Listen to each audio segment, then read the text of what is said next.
Հարգարժան նախագահ, հարգելի գործընկերներ, սիրելի հայրենակիցներ,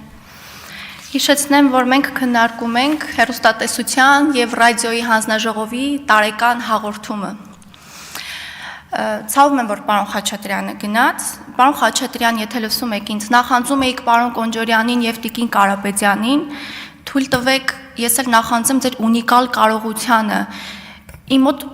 ազնիվ տպավորություն է ստեղծվում գնալով և խորապես համոզվում եմ, որ եթե մենք նույնիսկ այս ամբիոնից քննարկեինք հիփոթետիկ էկոնոմիկայի նախարարության տարեկան հաշվետվությունը,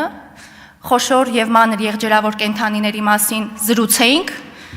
այս ամբիոնից դուք այնուամենայնիվ այդ ունիկալ կարողությամբ, ամբողջ իր ծավալով տրանսֆորմացնեիք և ձեր օրակարգին համապատասխան այստեղից ելույթ կունենայիք։ Ես կզարմանայի, որ լսեինք այստեղ կանոնակարգման, վերահսկման, մեխանիզմների, բովանդակության պակասի, կոնտենտի պակասի վերաբերյալ, ցավում եմ, որ չլսեցինք։ Եվ պարոն Մինասյանը, քանի որ Գյումրիի մասին խոսեց, գայթակղությունը շատ մեծ է չանդրադառնալ այս թեմային, պարոն Մինասյանը շատ հետաքրքիր բան նշեց, ականջը ծակող առնվազն ինձ համար, ասաց դուք Արցախի կորուստը ավելի թեթև եք տանում, ծանր չեք տանում այնքան, որքան Գյումրիի հաղթանակը, բայց այդտեղ մի կարևոր դետալ կար, ասաց ընդդիմության միասնական հաղթանակը, ինչ միասնական հաղթանակի մասին է խոսքը, պարոն Մինասյան, ամենայն հարգանքով, այն միասնական ընդդիմության մասին, ովքեր տետատետ, իրար տեսան, հարաբերվեցին ավագանունիստի օրը առաջին անգամ, այդ միասնականության մասին է խոսքը, կամ թեկնածուներից մեկը, պարոն Մարտուն Գրիգորյանի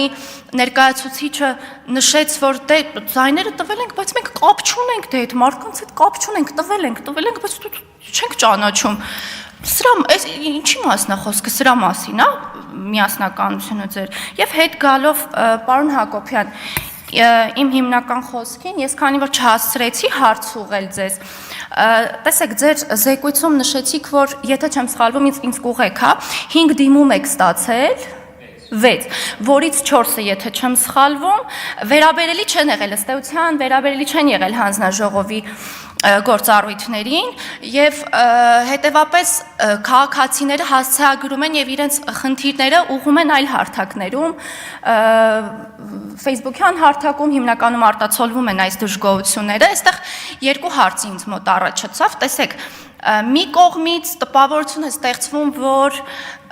գուցե կոմունիկացիայի բաց ունենք, այսինքն քաղաքացին չգիտի ուր պիտի ուղղի այս հարցերը և մյուս կողմից կարող եմ ես թույլ տալ եզրահանգել, որ